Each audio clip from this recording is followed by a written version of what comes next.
Hello, everyone. We are starting the January blogging webinar. Sorry, we're a little late here. Had some tech issues.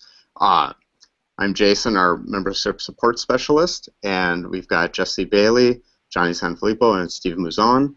And I think what we'll do is we'll have everybody start. I still have a poll. There's a poll live. I don't know if anyone can see this poll. I've got 8 responses so far. I asked a poll question of, do you already have your own blog? So far we got 4 yeses and 4 nos, which doesn't surprise me. I did notice on the registration list that we had some folks who had that I know have blogs, and some folks that are new to it. So which I would put myself in that camp personally. But I think Jesse, maybe we'll start with you. And my hope was talk a little bit about what got you started and what your blog is. And I'll put your blog address in the chat window here too, so people can grab that. And yeah, just kind of what got you started and what you're using, any barriers to entry, and then how it's mattered in your community. I know in West Palm Beach, I mean, your blog is kind of getting in the nitty-gritty of a lot of issues going on there. So it seems like it's a real good tool in your community. So I'm excited to hear you talk about that too. So I'll let you go, Jesse. Thank you. All right, sure, Jason. It's great to be here, everybody, and thank you for setting this up. And everyone on the call, thank you for chiming in and taking the time out of your day to attend. As Jason said, I'm Jesse Bailey. My blog is Walkable West Palm Beach, walkablewpb.com. Started blogging about 3 years ago, and my blog really was something that was more of a self-exploratory tool. It was kind of much like Chuck began. I think it was just something to sort of try to figure out what my thoughts were on these issues of land use, transportation, building more municipally, fiscally sound cities. It was really kind of just a place for me to figure a lot of this stuff out and start to write about it. And I find through writing you start to hone your own thoughts about subjects. Um, my blog is hosted on WordPress. It's a WordPress.com blog. I set it up really simply. There's also WordPress.org if you want to have it self-hosted. But I didn't do that. I mean, all I do is, you go on WordPress.com, you pay for a theme, and you kind of can get going. So, I think, if there's one thing I'd like you to take away from what I have to say, it would just be that don't be intimidated. Get out there and start blogging. I mean, I'm not an expert. I'm not a planner. I'm not an architect or an engineer. My background is actually in finance. I'm a real estate analyst for a large multifamily apartment company, and as I said, I don't have any formal training in this stuff, but living in West Palm Beach was kind of the catalyst for me to start thinking about a lot of these issues, because West Palm Beach was sort of a hotbed of new urbanism in the 90s. That's what kind of sparked my interest. I really started by picking up Suburban Nation, as I think a lot of people do. That's kind of that red pill sort of book that gets you thinking in a different way. And I went down the rabbit hole. I started reading Jane Jacobs, but one of the real turning points for me was when CNU came to town, West Palm Beach, in 2012. I volunteered for CNU, and that put me in face-to-face contact with a lot of the thought leaders in this area, such as some of the people on this call, like Steve Muzon, and later on I learned about strong towns and connected with folks through all these different online forums and so forth. And it's really funny how you can meet people online on Twitter and then form these really strong friendships with them. It's like, my experience has been that I feel like I have this whole community of people that maybe I haven't even met in person, but I feel like they're really good friends of mine already, just because they're in this sort of sphere, trying to make their communities better places and trying to make the world a better place. So, I don't want to take up too much of the time, Jason, did you want me to cover some of the things that, some of the benefits in the community here? Do you want me to kind of save that for a little later, or should we keep going? Yeah, why don't you talk a little bit about that, and then we'll have Steve go. Sure. Um, well, here, my blog is really more focused around local issues, although I do delve into some issues that are more national in scope from time to time. My blog tends to be a bit more, as I said, focused on the policies and the people on the ground in West Palm Beach. My, I guess if you were to say what my angle is, it's sort of to be um, constructive, but not, constructive but critical. And when I am critical, I try to not do it in a way as to turn people off. I try to sort of remain in the political dialogue, so to speak. So what I mean is there are issues that come forth sometimes in which I will critique them, a certain urban design issue or transportation issue, but I try not to call out particular leaders per se. I try to focus my critiques on the policy itself. So I think that the blog has been very instrumental in me getting sort of this message across to the community. I've gotten much more involved on city committees, for example. I'm serving on a number of different committees, and I can tell you in the last election that we had in West Palm Beach, the word walkability was probably the most used word among all the candidates. I also serve on a nonprofit board, the Downtown Neighborhood Association. So we held a candidate forum, and I actually sent out a questionnaire pertaining to issues around ideas of urban design and walkability. And all of the candidates essentially endorsed the platform and all the questions. But my blog is not a political blog. It doesn't endorse candidates. I feel like that's kind of a contentious area that I didn't want to go. But we have had an impact. I would say a lot of the impact that we've had has been a bit more intangible.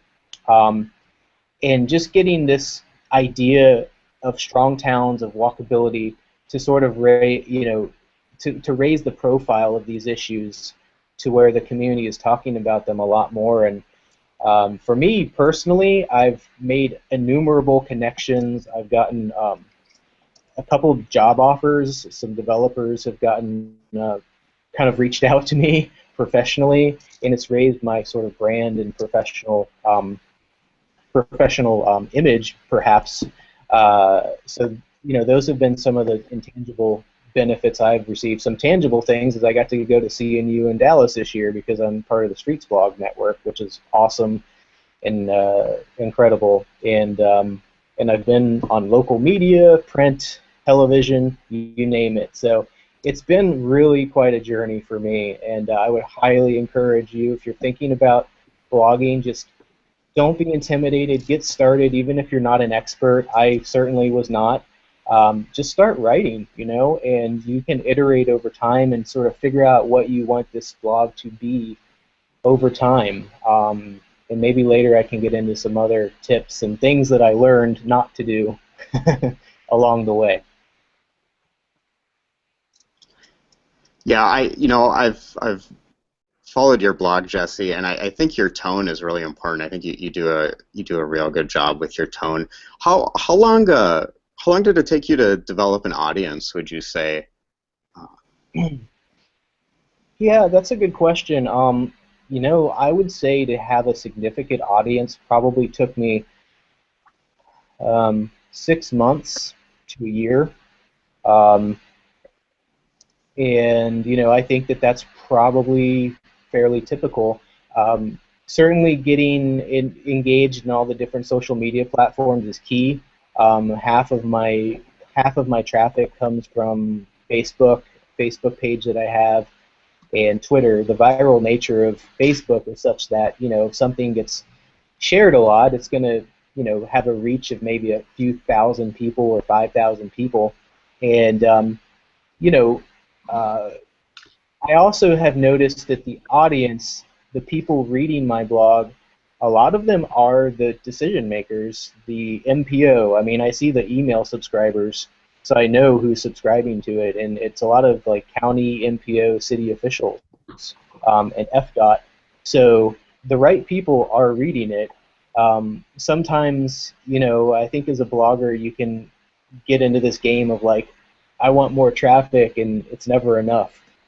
But I think it's important to remember too that if the right people are reading it, that's half the battle.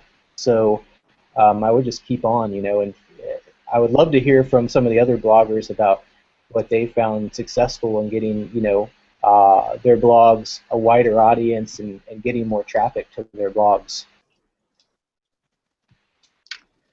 Yeah, and maybe that's a good segue. Steve, do you wanna talk about your blog, and maybe start with what got you started, and I know in your case I'd be really interested in talking about the platform. I know you're using, I think it's called Paperly or something as well, in addition to your blog. So maybe if you could touch on that as well. Sure, happy to. I have. Can you all hear me? I'm not seeing myself on the screen. Maybe that's normal, but anyhow, I actually have done everything the wrong way. Everything that normal bloggers advise people to do. I'm kind of one to just tinker with stuff. So I'll try something. If that doesn't work, I'll try something else. And one of the just really highly unrecommended things to do that I do is I actually have several blogs. I started with the original Green blog. Oh, gee, it's been somewhere around a decade ago. I think that was originally on WordPress.com. I went to TypePad for a couple of years, and then Apple had a really cool tool called iWeb. I went to that for several years until they quit supporting it. And then 3 or 4 years ago, once it was obvious that they weren't going to support it, then I came out. I ported, I should say, to the one I use now called Sandvox. That's one that I have my own host, and it's an app on my computer, and so that's what I use. But that's the original Green blog. I have another one that I call Useful Stuff. It's on Tumblr. Useful Stuff is actually just kind of more of a technical notes to myself blog where I do a lot of different things over time, and so if there's something I do today, I might not do it again for 6 months, and I may have forgotten what I did by the time that I do it again. And so if it's something I need, I figure, well, I'll post it on Useful Stuff, and then if somebody else enjoys it, somebody else might enjoy it as well if I find it useful. There's another one called We Do This Because, also on Tumblr, where it's more about the why to, not the know-how. I also blog at Studio Sky and also at Mozilla.com. So anyhow, I'm in a number of different places. Now, what that means is it's utterly impossible for me to actually blog regularly on all of them. I have a theoretical publishing schedule of doing one each day.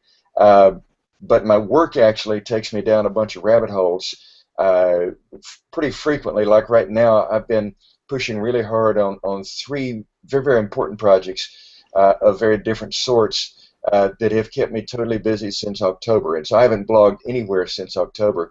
So what I have to do to pull that off is that people talk about having a few foundation posts and having most of your stuff be kind of more current event stuff or whatever. Well, in my case, a foundation post, first of all, let me say this. A foundation post is one where you have really great content that is kind of timeless that you can refer people to over a long period of time. And so, for example, my very first post years ago on the original Green blog was I think I had like 3 readers or something like that. It was nothing, and I looked at it the other day after it had been ported to all these other places for in the decade or so since then, and I don't know, it has like 1,000 readers or something like that, and I forget what the number was. And I have a lot of them that will have initially just I might have 200 or 300 readers in the first week now, but I'll check back a year or two, three later, and it may have several thousand readers or something. I mean, but that's in part because I can send people back to them, but also in part because since a foundation post has timeless information, then other people can send people there as well, and so it tends to get linked to over a long period of time. The first thing that I had that actually went viral was an image that I created for a post comparing the size of a highway interchange in Atlanta with Renaissance Florence, and they were about the same size. And about 2 years later, Lloyd Alter from Tree Hugger picked it up, and on Twitter, and actually, I think it's had an audience of over 1 million people since he first tweeted that. I mean, I still keep getting retweets of that even after another couple of years later, and so. But that's the nature of foundation posts, and so that's the only reason I can be even considered a blogger. Otherwise, I would be just one of those, kind of people that are considered to be, kind of faded from view. But because it's all foundation stuff, then it's something that that continues to have value, even though I'm not as regular as that are known and love. As a matter of fact, like Chuck, for example, is one of my great heroes. He told me one time, and you should do like Chuck, not do like me, okay? But Chuck said one time, he said, a lot of people are very serious about going to the gym. They're down there every morning no matter what, and that's something that they take very seriously. He said, I'm that way about blogging. So if you have any doubt about what you should do, you should at least start out like Chuck, and then you can try some weird stuff like me later. But I'm definitely not the recommended blogger. But I'm kind of the outlier that might have some helpful stuff occasionally. So I don't know. Does that get a good start, maybe? Well, yeah, that's one of the reasons I wanted you on, Steve, because I know you're doing some different things and playing with some different formats. So I thought that would be useful for folks as well. So yeah, I really appreciate it. Johnny, do you want to maybe dive in and talk about sort of what got you started and what you found useful and effective and some of the basics too as far as your platform and all that. So I am one of these people that has no grown-up credentials at all. There's no little letters after my name. But I was passionate about the subject. I was always fascinated by why America is full of so many really dreadful places and why the really cool places are, what I constantly talked about to my friends who got tired of listening to me rant. So I thought, well, maybe I'll just have a blog to direct all my energy. And I found my people, which is kind of fun. So in terms of people who are interested in starting a blog, I'll relate a little story about an old college roommate of mine who is an engineer slash lawyer, and he went into patent law because he understood the engineering and he understood the law, and it was a good fit for his career. And he said, I think I'll start a blog, and that'll drive business. I'll get new customers. And he asked me, how do you create a blog that pulls in business? And I said, first of all, you don't create a blog specifically because you think people are going to pay you to do something. What you do is you create a blog that has really useful content, and it's clear and it's something that people actually identify with and get something out of. And if you're consistent about it, and if you keep presenting the right material, people will find you eventually. You asked, how long does it take before you get a decent number of people actually paying attention to your blog? You've got to give it a year, maybe two, of constantly putting out stuff. And you don't put out content specifically to get viewers. You just write about what you're passionate about, and eventually people will come to you. One of the things that does help drive viewers is to start linking to other similar blogs, and you can start feeding off of each other's bases, and that helps a lot. But if I were doing my blog because I thought I was going to get an audience, I would have stopped after the first few months because attention to me. Now I have considerably more, and it's kind of fun. But just do what you're passionate about. Don't do it because you're trying to attract clicks. I'm going to switch now to my screen so you can see a little bit of what I've got going on here. Let's see. Did I do this correctly? Maybe yes, maybe no. Can you all see what's on my screen right now, or are you just seeing my head? Just seeing your head right now. All right, let me go back here and do this one more time. I'll show you my... Johnny, by the way, I should say, is coming to us from, you're in a hotel conference room in Santa I am Rosa? in a hotel in Santa Rosa, California. I'm not in my own home. Yeah, so I'm trying to get a grip of things. So now can you see my screen? Yes. Good. Okay, so this is my blog, and this is the most recent story I posted. I think I'm trying to demonstrate how I approach things. So these are some neighbors of mine, Steve and his wife Stephanie and their little baby, and they've just left San Francisco. And the whole point of this particular article is that this past month, 5 different friends and neighbors, 5 different households have left San Francisco, and they've gone elsewhere. Now, I've done the obvious thing, which is sort of rant about how expensive San Francisco has become, and there's plenty of people out there that want to, kind of gripe about the tech economy and how it's changing the city in weird ways. I took a different approach. I said, where are these people going? Like, that was the more interesting question. So, the rents and housing is go, but you can't quite manage it. Where do you go? And in the case of Steve and Stephanie, they moved to St. Petersburg, Florida, to a 1920s bungalow Main Street kind of neighborhood because it had the right combination of affordability and walkability and sunshine, and so that's what worked for them. So for me, it wasn't just writing the obvious story, which was going to attract like-minded people who were going to complain about techies, or other people would come in and say we're idiots. I just sidestepped that whole thing. The really interesting thing to me is where are these people going? Here's another blog post I did a while ago. I travel a lot, so wherever I go, I take pictures of things and I say, oh, what's going on? So I was in Dubai recently, and again, there's a lot of obvious stuff you can say about Dubai. I actually was kind of fascinated by the plumbing. Like, there's no water in this place, like no water at all. And I kind of explored, like, they have to desalinate every drop of water in the city of like 2 or 3 million people. And then I compared that to Hong Kong. This is Hong Kong. And they also have a huge water problem. There's just not enough fresh water to keep Hong Kong going. So they just replumbed the entire city with 2 sets of pipes. One was for fresh water, for drinking and bathing, and then the toilets, all the toilets in Hong Kong are actually organized around salt water. So they have freshwater pipes and saltwater pipes going into every apartment. And I just thought that was really interesting. Like, that's one way of cutting down like 30% of your water consumption. And you don't have to desalinate it. You just pump salt water around. And then, of course, there's California, where we've got snow in the mountains and thirsty cities on the... I like to remind people about San Francisco is that it might be incredibly expensive right now, but it was abandoned just like all the other center cities across America in the 50s and 60s and 70s. So you can kind of go through the history of how it was a rich city. It became quite a poor city through the Depression, all the problems of rationing during the war, how all the apartments, all the big grand homes were carved up into lots of little apartments, and then how by the 70s it was sort of rediscovered by a whole new demographic who moved in, bought up these incredibly cheap places, fixed them up, brought them up to a good standard, and now they're multi-million-dollar homes just like they were 100 years ago. And then my point is, if you go into the future, you might see another down cycle, and things might get much more affordable again.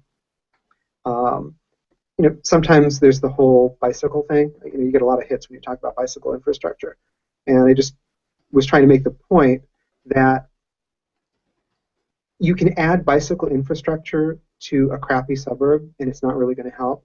And you can have no bicycle infrastructure at all in a place with good bones, and it works just fine. So you can just sort of go around and compare and contrast, like what works and what doesn't in different locations. Like, I don't care what you do to this spot; it's not going to be great for bicyclists under any circumstances. And then sometimes I will be walking around taking pictures, and people will get mad at me for taking pictures. And then I realize that there are cameras absolutely everywhere embedded in the environment. Just absolutely pictures in the environment. Like, you step outside your door and you walk around. So every time somebody would complain that I was taking pictures, I would just point to all the cameras that are all around us anyway, and I'd say, you're already being filmed. It's not just me. And then there was this whole like weird moment where people were starting to get squirrely about the fact that like you can yell at the guy with the camera who's standing in front of you, but you really can't stop being photographed because the cameras are absolutely everywhere. So you can move in different directions. And by the way, I originally thought that I would be doing a video blog because I have all this fantastic raw material that I've videoed from all over the country and all over the world. The problem is I'm really, really bad at editing. And my initial blog posts have these really low-grade, crappy videos that I'm kind of ashamed of now. Although the material was good, I couldn't really manage it. So if you start out thinking that you're going to have one kind of a blog and you're not good at it, switch. My still photographs are pretty good. So that's it. Anything else? Any questions? No, I think that makes a lot of sense. I'll tell you what, Johnny, I think one thing you do really well, too, is not only your photographs, but you really personalize it. You take a lot of pictures of people, you tell a lot of stories of people, and I think those personal photos are very important and encourage people to we're social creatures. We're attracted to people, so if you can bring people into the mix, I think that makes a big difference. We did have some questions submitted. Let's maybe get to a few of those. One question from Daniel asking, how have readers found your blog? Through social media, strong tones, word of mouth. Someone want to tackle that? Yeah, I guess we can go in the order we started. Okay. So, yeah, I mean, I would say most of my hits tend to come from social media. Just the nature of, in Facebook in particular, when I have a post that gets some legs and gets some viral legs behind it, it can really kind of carry. I remember one post we did was really simple, actually. We actually have kind of a funny story, but I have, well, how should I put this? Befriended a professional engineer who's working deep behind the gates of Mordor, so to speak, and wants to do good stuff, and he's writing on my blog, kind of under a pen name. So it's a lot of fun. But he's broken some interesting stories. One of which was just a simple technical bulletin that Florida Department of Transportation put out, talking about how they're now going to allow buffered bike lanes in their design guidance. And no one had really published it online. It was sort of in the esoteric planning and engineering circles, but no one had really published it in an online space. And when we published it, boy, it just went viral. I mean, I couldn't believe how many people picked it up.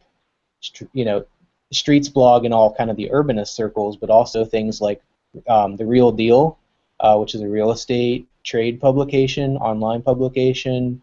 I want to say our local media picked it up, Palm Beach Post, and that really got a lot of legs. So other bloggers in the state also shared that news. So yeah, I mean, to get back to your question of traffic and kind of where do you get your traffic from, I think social media, Facebook in particular, has been the biggest one for me, and I'm always looking for new ideas. Though Johnny and Steve, I think, certainly have, I'm sure, a really big following because their blogs are both excellent. So maybe those guys can chime in a little more on that. Sure, and Steve, before you jump in, I want to mention something that Jesse brought up, just so I don't forget, because I think it's an important point too. I know, Jesse, you mentioned engineer, and I think you have another contributing writer or two, if I'm correct. But that seems like a good strategy too, if you're perhaps worried that you won't have time to post regularly. Yeah, my blog, it's always evolving. I would love to get more writers for it and get more community contributors. It's been a bit difficult, to be honest, to get that. I wanted to get more local writers to sort of cover the development beat of what's happening in development, because my development posts always get a lot of traffic as well. Unfortunately, it takes a lot of time to cover that stuff, reading planning minutes, planning board meetings, and so forth. But people love, there's nothing people love more than the rendering of a pretty new building, as as as much as it may not be very feasible. They love this, the picture of the 50-story tower or whatever. So, I those are posts that get a lot of hits, and right now I really have my friend blogging on kind of the pen name guy, and just one or two other people who are posting really more on a sporadic basis. So, really like 90% of the content is still, 80-90% of it is still really coming from me. I would love to get more people contributing though. And I think that if you're creating a community blog, that should be a goal to try to get more people looped in. Part of it for me is just time constraints too. I mean, with everything I've got going on and the involvement in the community, and got a job too that I've got to try to hold down, it can be difficult to devote all the time to blogging on a regular basis. But I think that Steve made a really good point about, it's kind of like going to the gym. You need to put your running shoes on every day and try to devote like a set time to try to blog. And I'm as guilty as anyone about that, because there are weeks that go by and I don't publish anything, and then some weeks I'll publish 5 posts in my better weeks. So, yeah. That's really helpful. Steve, do you have any thoughts on Daniel's question of how readers found your blog? What medium, social media or word of mouth or what have you? One of the many things that I do wrong is that after a while of a couple of years, 2-3 years of trying to do all the analytic stuff, at least the basic free Google Analytics and all that, I really have kind of quit even watching where traffic comes from. And because what I realize is that this is not some blog that I'm writing to make money from sponsorship or whatever, anything like that. It's something that I'm simply trying to get ideas out there. All of my blogs actually are about that, and so and because of the fact that it's also not what the hits are in the first day or two, but the long-term value. And if I checked on a blog on the traffic in a week or two blog post, then it really wouldn't. What would that really tell me? Because the numbers and where they come from aren't the important thing. It's is this getting in the right hands? And so quite frankly, I've quite frankly quit tracking it that much. And let me say this too: there's other purposes to a blog other than just informing a community or getting the word out. For example, when I was writing the original Green Book back several years ago, one of the things that I did is I started about a year or so before the book came out. I started to serialize chapters at the beginning of the book on my blog, and I got so many great comments from readers. I'm very fortunate to have a bunch of readers a lot smarter than me, which everyone should aspire to that. But I'm very fortunate to have that be the case, and as a result, there were so many comments that were made that actually helped the book to be a better thing. So in that case, the purpose at that time was to kind of crowdsource the editing. Now I have a great editor that goes through it at the end, but I had many editors as time went by. As I said, like on the Useful Stuff blog, the express purpose of that is just me taking notes for myself. So the point is there can be many other purposes other than either generating hits, for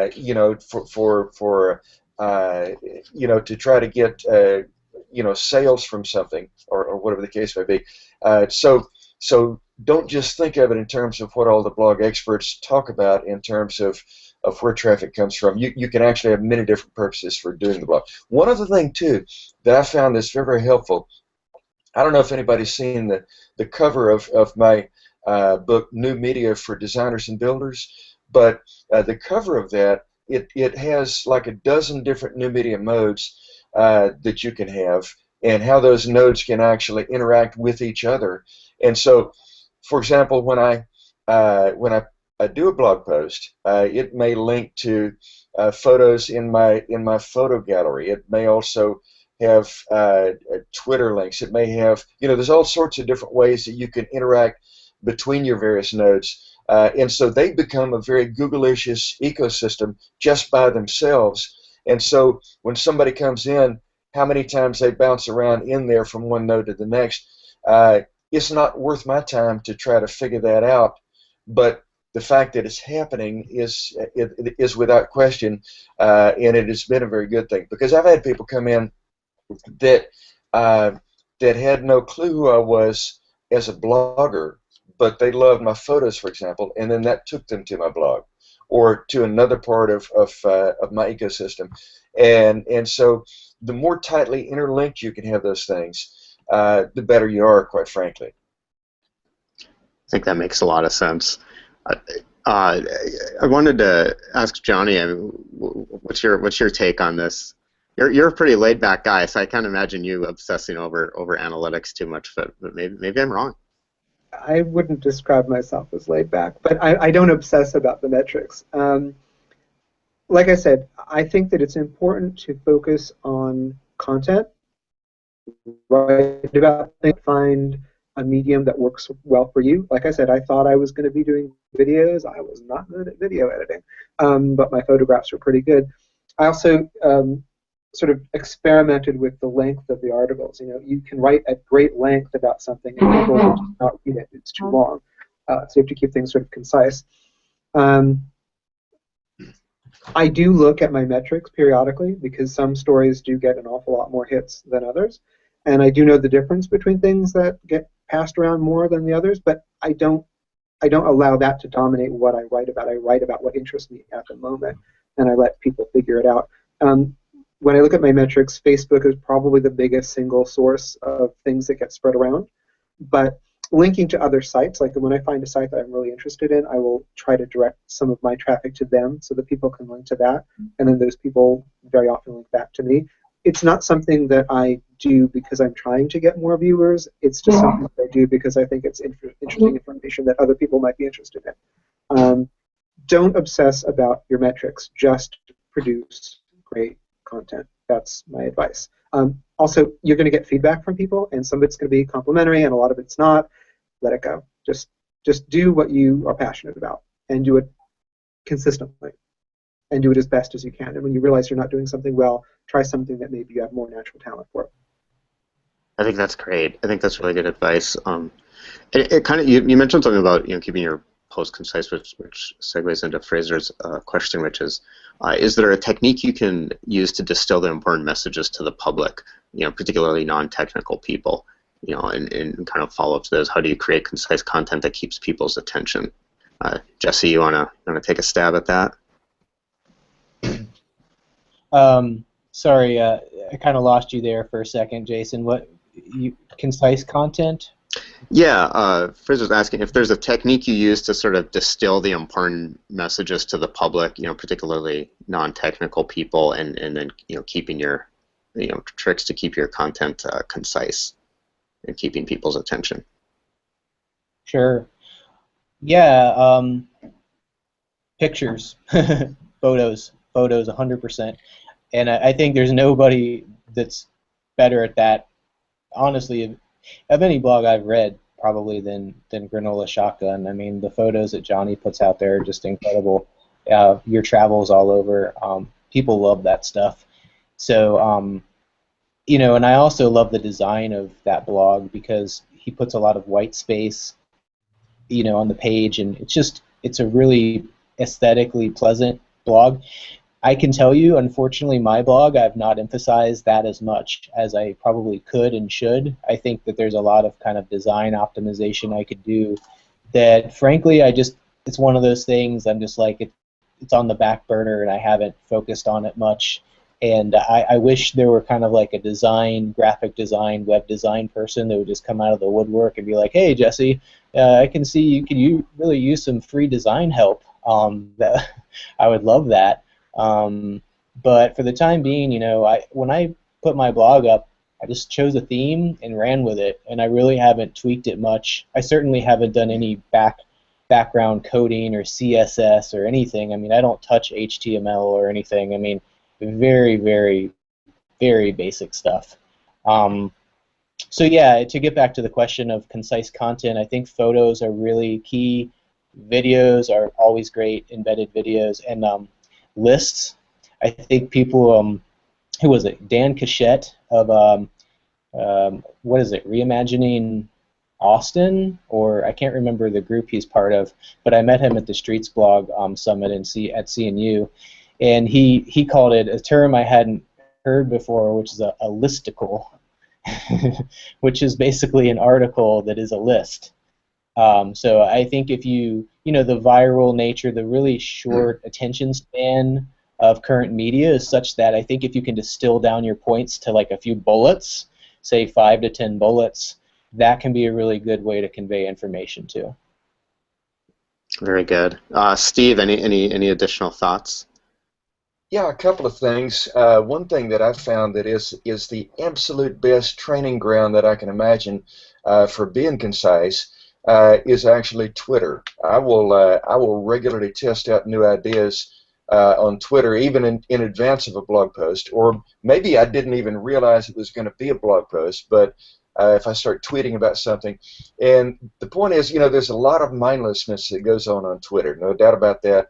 I have some colleagues I love and respect that just hate Twitter because they say it's just so stupid. But my point is, if you cannot distill down to the essence of an idea that is tweetable, you may not understand that idea well enough yet. I think that the entire 10 Commandments can be expressed in about 4 tweets. I think that the Gettysburg Address is more like 12 or 14 tweets or something like that. I actually put both of those documents into Twitter form and to prove those points. And so no one can certainly say that either of those documents are mindless. Matter of fact, quite the opposite. They really one changed the nation, the other one changed the world. And so one of the big problems that we have all today is bandwidth. And so the greatest favor you can do to your readers is to actually distill down to the essence of what you want to talk about, so they don't have to sort through a bunch of fluff because you haven't thought about it enough yet. The old story about I think it was Mark Twain that said, I was going to write you a short letter, but I didn't have time. In other words, so that's why he wrote the long letter, because he didn't distill it down.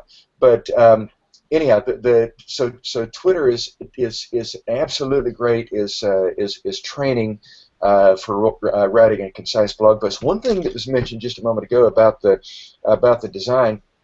If you look at my original green blog, it was designed the oldest of all of mine, and the one that's at studiosky.co is the most recent. You'll notice that the most recent one is much simpler. Now, I've designed all of these myself, but the most recent one is far simpler. Back before the Great Recession, a lot of people with their web presence had stuff that was really kind of gummed up with a lot of complexity. And we not only tolerated that then, we thought it was kind of the thing to do. Now, of course, people are saying, we don't need all that extra junk. Let's get down to the real essence of stuff. And so actually getting a better design, it's not totally as simple as this. You still need, the right fonts and all this, but it may be basically a process of taking things away as opposed to adding more pretty things to it, quite frankly.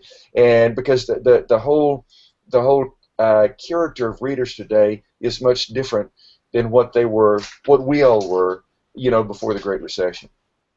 Yeah, I think that makes a lot of sense. Johnny, do you have any thoughts on kind of distilling and writing concisely? You've shared a little bit along those lines. Yes. Now, can you see me, or can you see my screen? I can see you. Okay. I'm going to switch to the screen. Can you see the screen now? Yes. Good. Okay, so my advice is keep it simple. It's not that I do anything specifically, yeah, I keep it simple because I can't do complicated things. I don't have the technical skills to do anything too advanced. So if you're looking at my blog, I used to think that everyone watched my blog on a big screen at a desktop, and then because I'm old, and that's how I do it. Then I realized that half the people or more that are reading my blog are reading it on a tiny little screen on their phone, while they're doing something else. So having a lot of clutter just didn't work. Whereas having something that's basically very simple, very clean, some interesting photographs, colorful stuff, interesting people, that works really well. And I do like to write. I mean, I really like to explain what it is that I'm showing people. But if you have 14 pages of text, well, they just don't have the time. I did run a test. I used to have a different format on WordPress that had a little bit more clutter. And I ran it through a Google test, and it told me this is not great for mobile applications. This is not like the clearest way to express your content. So I changed the WordPress format and got it to be cleaned up. And I think that helped a lot for the way people are reading my blog. And this is India. It was the difference between a road and a street. Streets are full of people and activity, and it's very convivial. And then you go to the road, and it's all just traffic, and little children are getting mowed down by trucks. So keep it simple.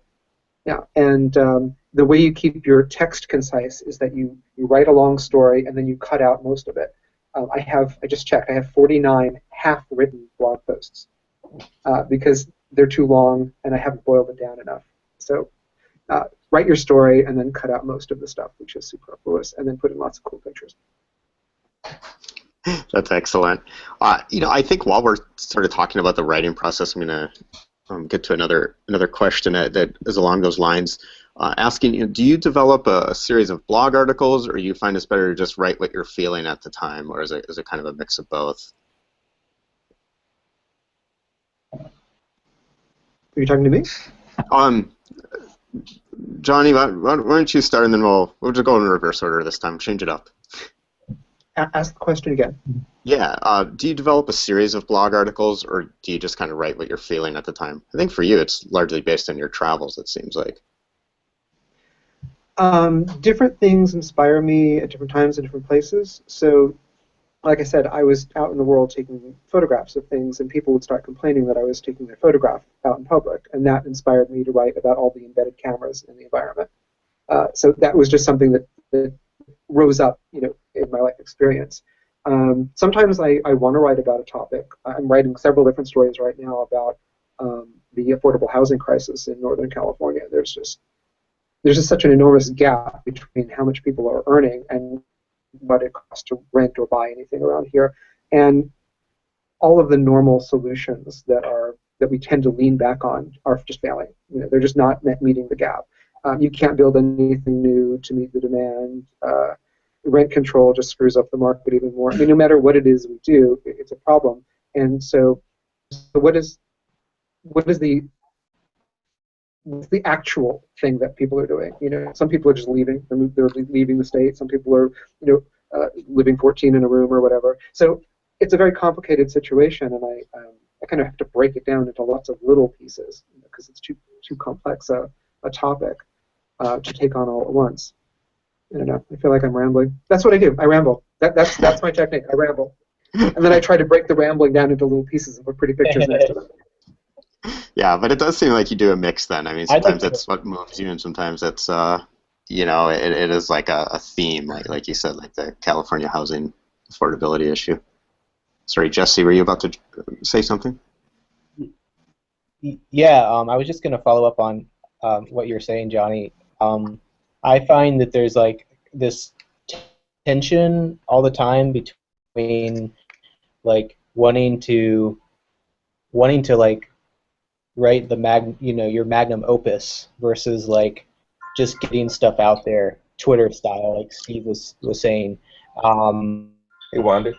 And I do think he makes a great point about being able to distill your message down to 140 characters to ensure you understand it. But my experience, at least, is that don't spend like 8 hours or 2 days working on some, novel of a post. Instead, break it up.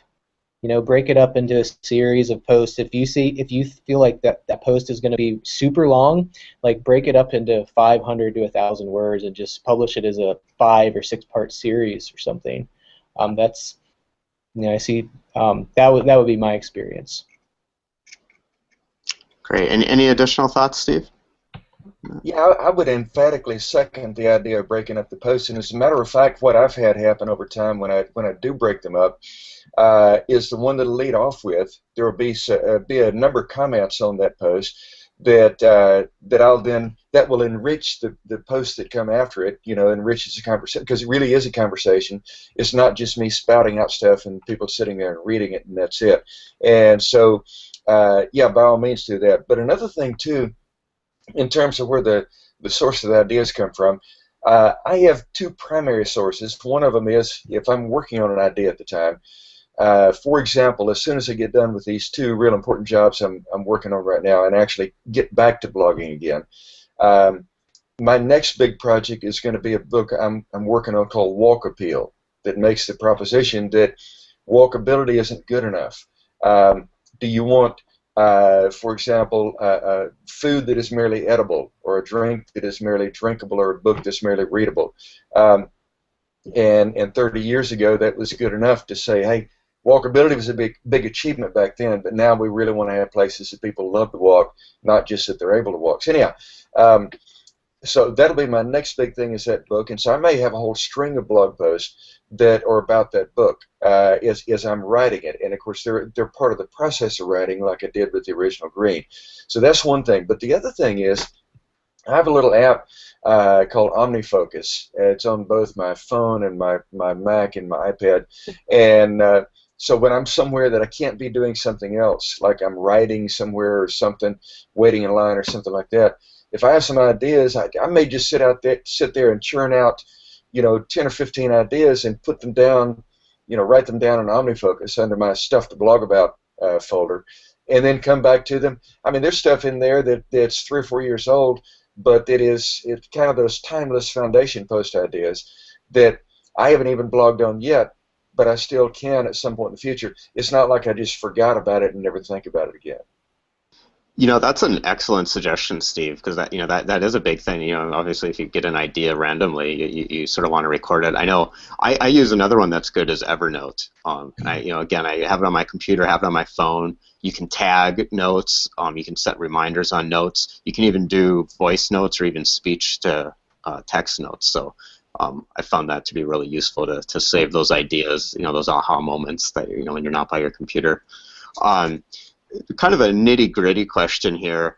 I know some of you kind of touched on your hosting options, but Ron's asking what's the best hosting option for a beginner blogger. So you maybe talk about what you're using, and if you thought that was a good choice at the beginning, or if you have any other thoughts on for what a beginner blogger should use for hosting. Do you want to start that, Jesse?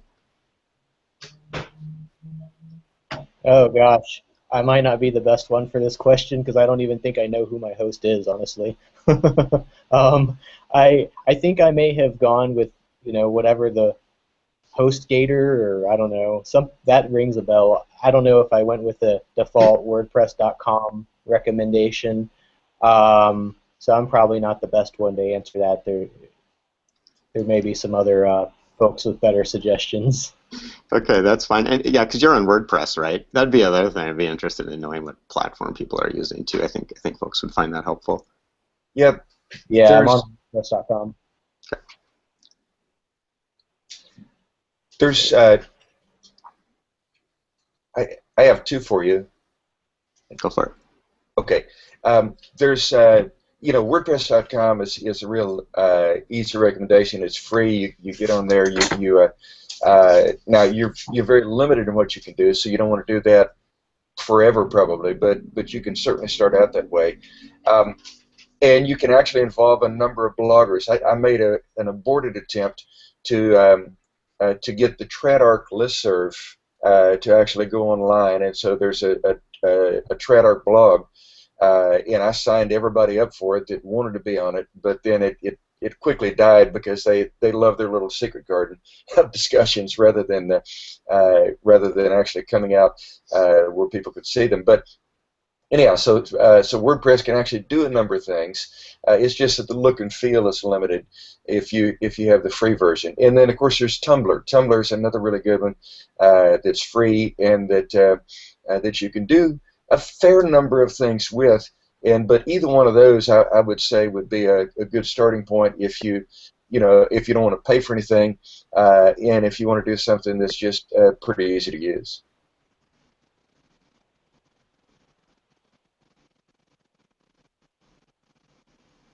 And Johnny, you're on WordPress, is that correct? Yeah, What I do you am use not for a a host? technical person. I'm a digital immigrant due to my advanced age. So I went with WordPress because it was simple. You can register your domain, you could have hosting take care of everything. It was pretty much a point and click kind of a thing. It's maybe $100 a year, and I actually opted for the no advertising, no nothing. You pay a tiny bit more, and it just means that every time people hit your blog, they don't have to deal with pop-ups and ads and all that kind of stuff. I'm not really doing this for money, and it doesn't cost me much to maintain the website the way it is. Now, if you were trying to make money, if you had things you were trying to sell, if you were trying to, you would take a totally different approach. And WordPress or Squarespace or whatever, there are all kinds of things out there. And I think the younger you are, the more savvy you are with that sort of thing. I went with the idiot-proof model just because I'm an idiot. I just don't know anything about computers. And I'm quite satisfied with the way things are working out. Yeah, that's it. That's great. And I know Squarespace will incorporate hosting. I think Drupal and Weebly do that as well. So there's a few services out there that people can check out that make it a lot easier and have some templates too, which is really nice.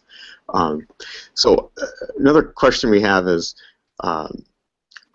what's for frequency?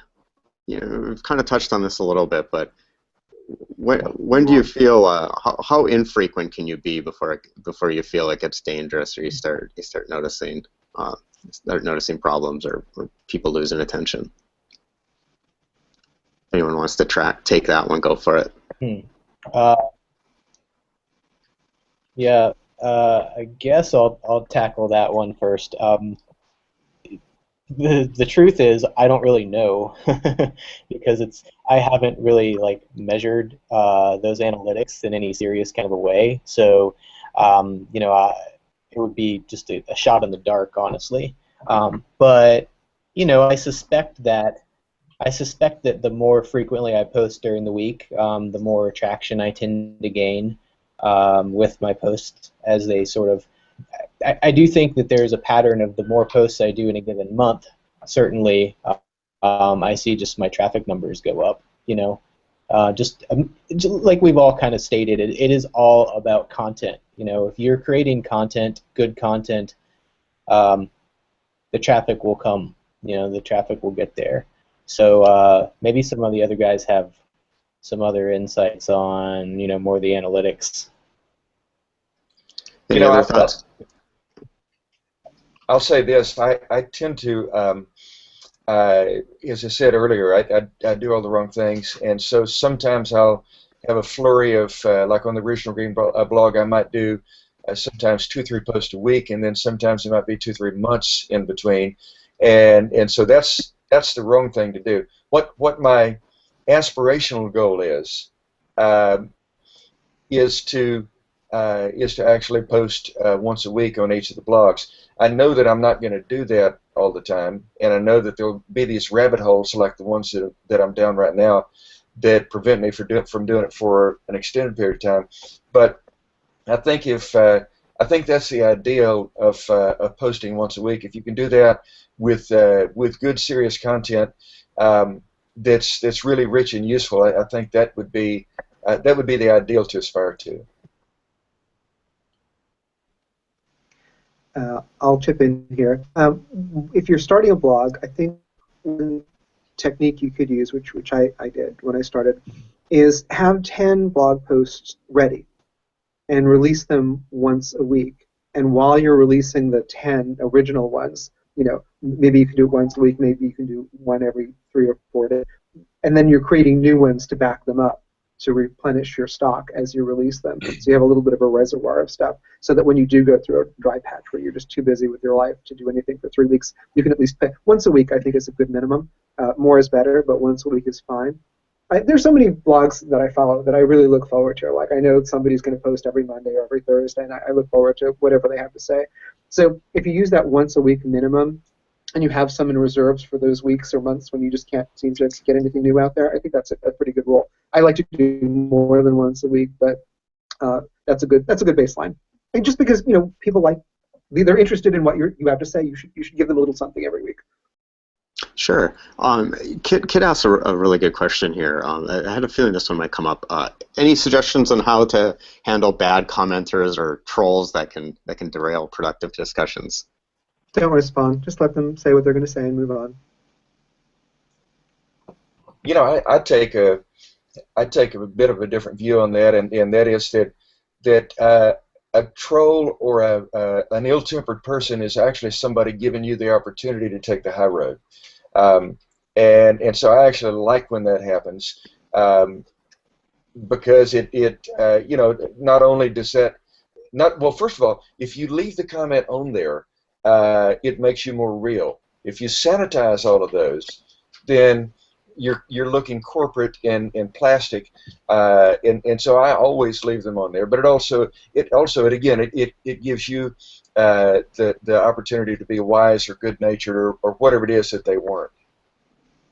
There's a difference between a troll who's just sort of baiting people just to be obnoxious and somebody who disagrees with you and says something. I don't censor my comments. You say whatever you want. I leave it there. That's fine. Everyone can read it. But there's constructive criticism where you can engage in it, and I do a lot of that.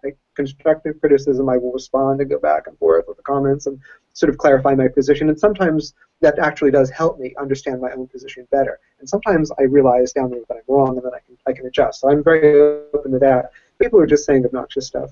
Leave it there. Let people read it, and it speaks for itself. Hey, one thing, let me jump back in real quick if you don't mind, and that is there is one type of comment that I do always delete, and that's the comment spam, where somebody says, they'll say something nice, but it'll be with a link and they're trying to get you to go to their site. In other words, it's like, thank you so much for this great information, I really appreciate it, and then click here. Now that stuff, that's just wrong, and I always delete that as quickly as I find it. I have an automatic filter that does that for me. It can spot the Chinglish. Is that Discuss? I know we use Discuss, and that does a good job of filtering out some of that spam. My blog uses WordPress commenting, and it works pretty well, although I would like to see a little bit more activity on my comments. Some articles get a fair amount, but I feel like there's a bit of a barrier to entry just requiring someone to log in to a new login system that's kind of proprietary. I think Discuss is probably one of the better ones, just because I think a lot of people use Discuss. It's if you're on Facebook, you're linked into Discuss or whatever. So it would be interesting to know if there's a way that a WordPress.com blog can have a Discuss a comment section. I don't know that you can do that. I think you may have to host your own WordPress.org site in order to get that as a plugin. But I could be wrong on that. I will say this, I absolutely love the Facebook comments module, because what happens is when people will post a comment, they have the chance to either click or unclick the box to say also post on Facebook, and a lot of them do. And then the people that know nothing about me that are their friends on Facebook might see what they see their comment as the post with the link back, and then they'll come on and start having a discussion. And I never would have known anything about that. They would have known nothing about me otherwise. And so the Facebook comments have been very, very good to me. Saying that's a good segue. Jesse, do you want to talk a little bit? You mentioned it in the comments. I don't know if everyone's checking out the comments, but there's been some talk about you have a Facebook page in addition to your blog, and it sounds like that's easy to sync, and sounds like you get some traction there. Can you talk a little bit about that? Yeah, sure. The Facebook page was just social media for dummies, like it's really really easy to set up. I mean, I think you go under your account and like create a page, and you can literally create a page on Facebook in under a minute.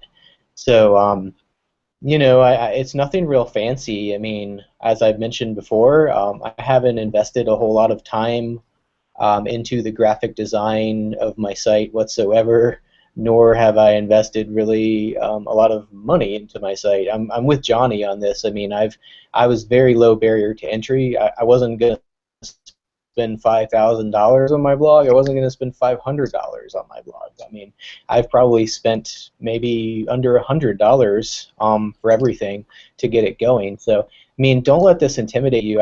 I would recommend everyone out there interested just like go to WordPress.com or Tumblr, because those two sites are pretty brain dead simple, and you can just get something started, you know, and iterate over time. And you know, I'm kind of getting off topic a little bit, but I would also maybe recommend that you keep your blog name something that you can grow with.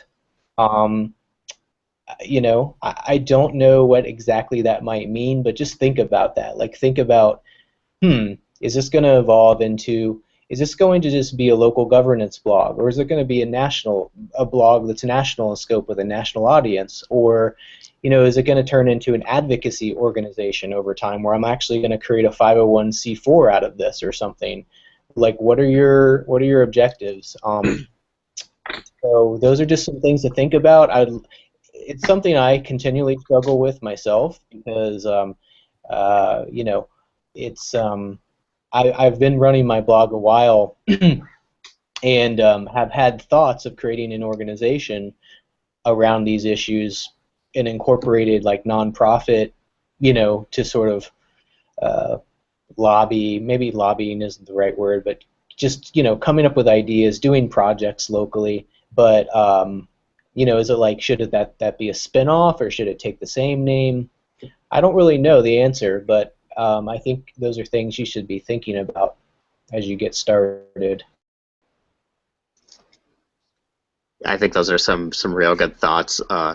You know, I want to point people over to the comments too. Morgan, you made a really good point that you know, as an elected official, it can be a little trickier to start a blog. You know, you've got to kind of balance between, is this the official position, or is it my personal position? You know, you don't want to shoot yourself in the foot, as he says. And we talked about this the other day actually, and you know, two blogs I recommend. Mike Williams, and they're both linked in the comments here, but Mike Williams' blog in Fargo, North Dakota, Renew ND, is tremendous. He does a good job of being a city commissioner and you know, still being able to share some thoughts and really move the conversation forward in his community. And Ron Veitler in Lower Macungie, Pennsylvania, is on that same boat.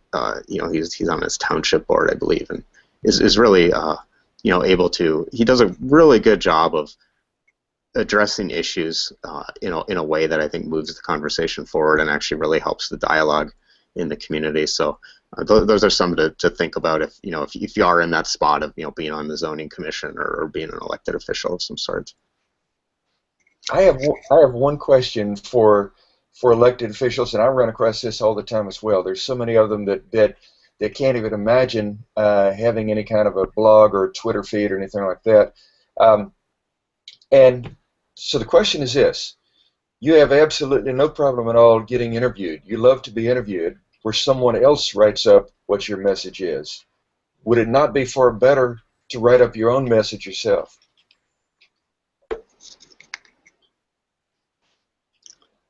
Yeah, I think I can make a comment about this.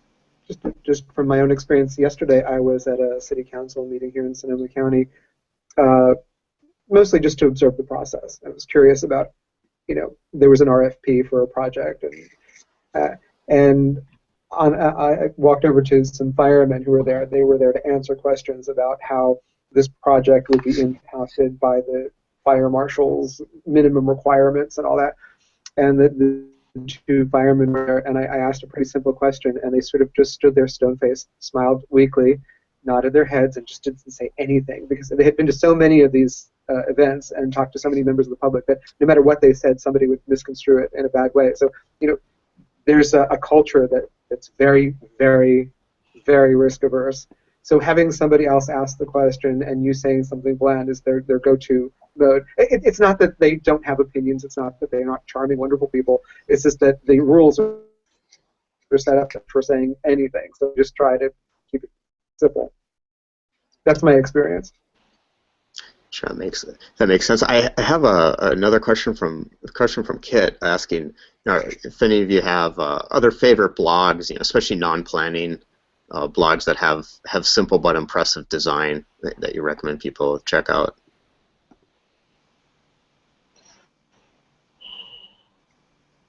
Anyone can jump in. Yeah, I have to think for a second. Gosh, yeah, okay. Couple blogs, I guess you could call them blogs, that come to mind. Well, the first thing is not really a blog per se, but it's more of a platform for bloggers to write, is medium.com.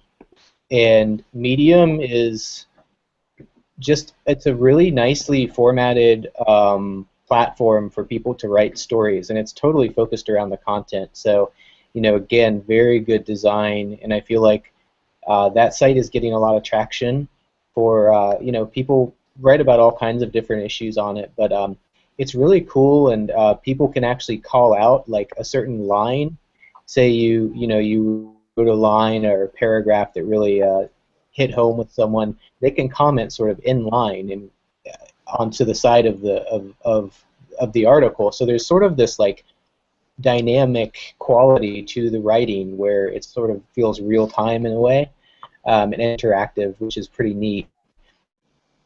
I also like there's a blog called it's kind of like a Freakonomics sort of a deal. A lot of esoteric take on kind of interesting to me as well. Gosh, I'm trying to think of. I'll let the other guys jump in while I try to think of some other ones. And Jesse, you kind of cut out a little bit, so maybe if you don't mind in the comments typing some of those that you just mentioned. I know you'd mentioned Medium, which I've heard a lot of people really like that platform. There's a new media blogger, a fellow named Chris Brogan, that I started following a couple of years ago. Has some great ideas about a lot of these things, and his blog also is when you first go there, you might say, "Isn't this a bit too simple?" But then when you're there for about 10 seconds, you say, it's exactly right. And so I really like his blog. It just has a good kind of a good after the Great Recession feel to it, like I was talking about a minute ago. There's a couple of colleagues of mine, Dung and Niket Architects, that have recently split up. So I have no idea what they're going to do with their blog. I haven't been there in the last month or so since they split. One is more focused on branding, the other more on straight up architecture. But their blog is or was the most beautiful I've ever seen, bar none. I mean, it just absolutely everything just completely exquisite about it. And so if it's still there, or for so long as it's still there, you should definitely go there and have a look at that one. Great. Yeah, if you don't mind maybe throwing those in the comments too, Steve, I think that'd be really helpful for folks. Sure. Well, I tell you what, I think we're getting towards the end here, but maybe we'll just kind of go around the horn and see if anybody has any kind of final thoughts or final comments. I think this has been really helpful. I mean, you guys have been blogging for a while. You have a little bit different feels to your blogs, and hopefully this has been helpful for folks. But Jesse, are you still there, or did we lose you? We might have lost Jesse. Johnny, do you have any closing thoughts you want to share? Any thoughts? Yeah, I'm going to make two recommendations for blogs that I really like, if that's okay. Go for it. All right. So the first is Up in the Valley. This is a Los Angeles-based blog that I love. Partly because the guy who writes it, and he and his wife are really quirky. This is sort of like, what if you had $1 million, maybe $1.2 million, you could buy this house. Okay, you don't have 1,000,002. How about if you have 800,000? Maybe you can get this house. Maybe you only have 500,000. You could get this crappy condo somewhere. And then another one. I think they're friends. They live in the same neighborhood. There's this great. He takes fantastic photographs. It's here in Van Nuys, and he'll take these pictures of buildings, and he'll describe the architecture as an isolated object, and what's going on all around it, favelas that sort of spring up in the drainage ditches and things. So those are two interesting recommendations up in the valley and here in Van Nuys. They're really just approaching the place that they live, warts and all. And I like the writing, and I like the photographs, and it's an interesting perspective. Even if you don't live in Los Angeles, there are an awful lot of places that look a lot like San Fernando Valley all over the country. Those are great. Yeah, thanks for adding. Sorry, I kind of cut you off on those. But and maybe that'll be a good segue. Do you have any any closing thoughts, Johnny, or any parting notes you wanna leave people with? No, just do it. If you have a passion for a subject, and it doesn't really matter what the subject is, there's an awful lot of people out in the world that you don't need to appeal to everybody. You need to appeal to the handful of people that share your interests. Do it. Don't do it because of the clicks. Don't do it because you think you're going to make money. Do it because you enjoy the process. Do it consistently. Do it as well as you can. Be willing to make mistakes. It's just a blog. Nothing terrible is going to happen if you screw it up. Change. Be flexible. See what happens. That's great. Jesse, you want to give your kind of final take here? Yeah, I would 100% echo what Johnny said. Just do it. Don't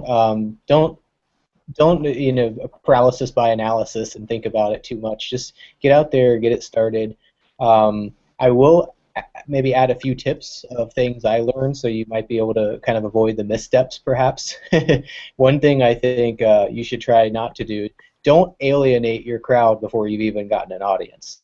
Don't go over and your first post is raking the mayor over the coals or whatever, and calling everyone out. I mean, I found that a lot of the substantive things that I'm doing in West Palm Beach have a lot more to do with me taking the conversation offline, actually meeting people face to face in person, rather than simply blogging about them and sort of being the kid with the spitballs that I'm spitting spitballs from the back of the room. So I would encourage you to kind of move the conversation to an in-person, face-to-face kind of a thing. And also, I kind of wrote down a few things. Let me see. I love that suggestion of getting out in the community. Yeah, seriously, not just kind of an anonymous person behind a screen. I think that makes a ton of sense, especially because I'm hoping and I'm assuming that a lot of people, and big reason we did this webinar today is to advance these conversations in our communities, and blogging's a great way to do it. And like you said, get out and meet people so there's a face to you. It's great. And the other, I was just looking at my kind of brainstorm, some other things I wanted to mention here, was borrow liberally from other bloggers. You don't have to do the moonshot with every blog post, I mean, I'll be the first to tell you, the amount of my original thoughts on my blog are not many. I'm kind of standing on the shoulders of giants, so to speak. I mean, really, I've been hugely inspired by Strong Towns, by the CNU, by people like Steve and Johnny and others. So I would take those ideas and kind of repurpose them to your situation and your community. And I would encourage you, look at my blog. I mean, steal my ideas. Take my stuff and repurpose it to your place and your neighborhood. The more people we have doing that stuff, the more we're going to reach a wider audience and eventually help us all grow this movement for building stronger towns. So, yeah, that's what I would say. Go out and do it. That's great. Thank you so much, Steve. Any thoughts? Yeah, I'm going to go back to just kind of the almost the kindergarten chat here real quickly, because I think it's really important, and both of the other guys have touched on it as well in what they said.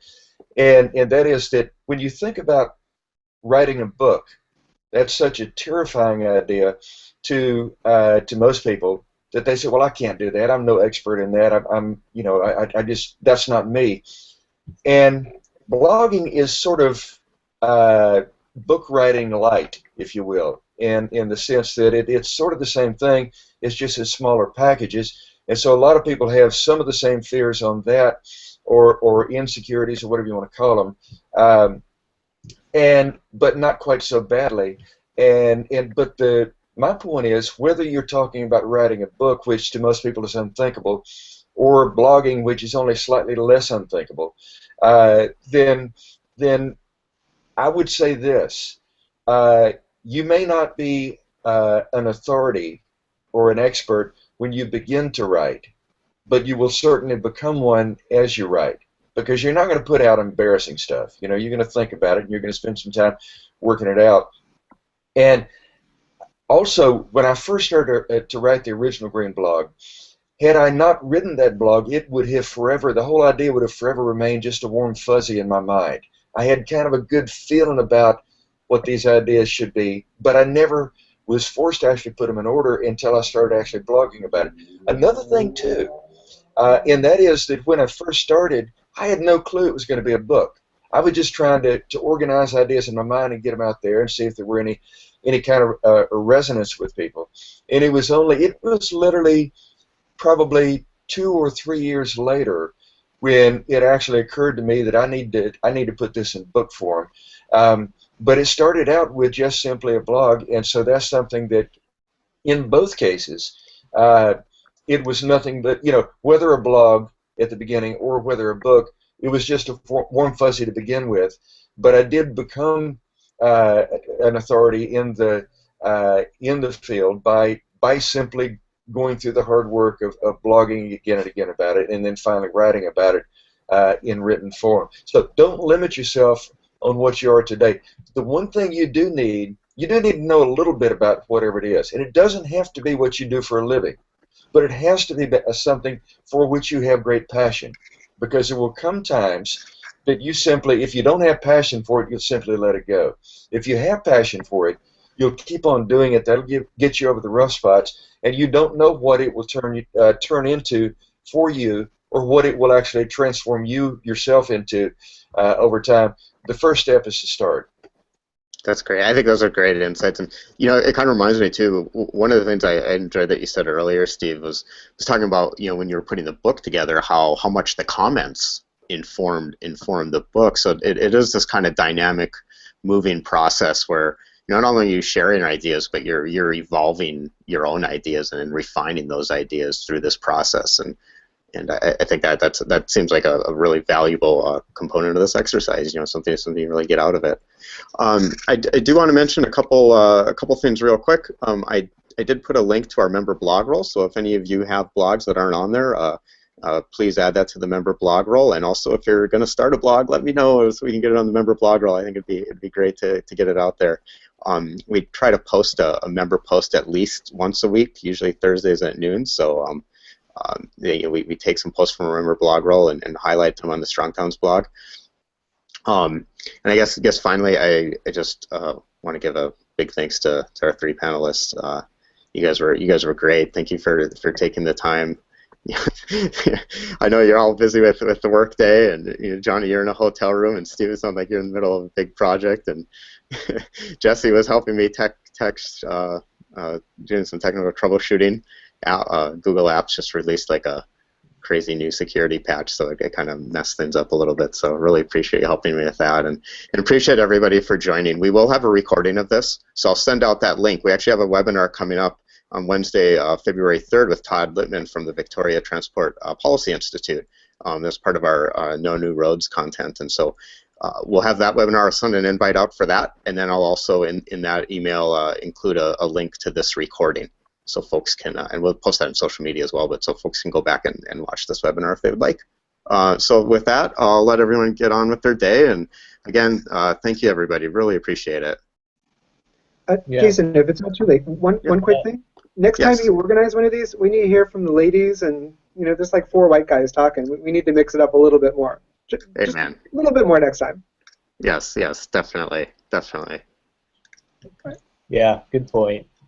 We definitely need more bloggers other than guys that two bald white men and Johnny. Man of hair, but it's gray. Yeah. Speaking Yeah. about that, And it's not like all the white guys are like very generously allowing other people to enter the conversation. We're actually going to learn things that we're not going to know any other way unless we hear from other voices.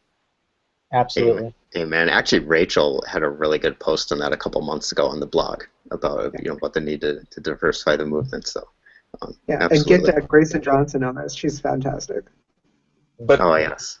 But the great thing about almost everything in the new media is it is entirely self-appointed. In other words, nobody tells any of us to, you should blog about this, or you need to. You're appointed to do this. It's everyone is just simply they take it upon themselves, and so everyone out there that doesn't blog, you need to be asking yourself. You know, maybe I should be doing this. I'm not like these guys. I'm different in some way. I need to add my voice to the mix as well. Join in by all means, please. Absolutely, and then let us know when you join in, so we can get you on the blog roll and start promoting you and really helping lift your sales that way too. All right. Well, thank you everybody. Really appreciate it. Have a great day. All right. All right. Thanks, Take care. guys. Thank you. Bye.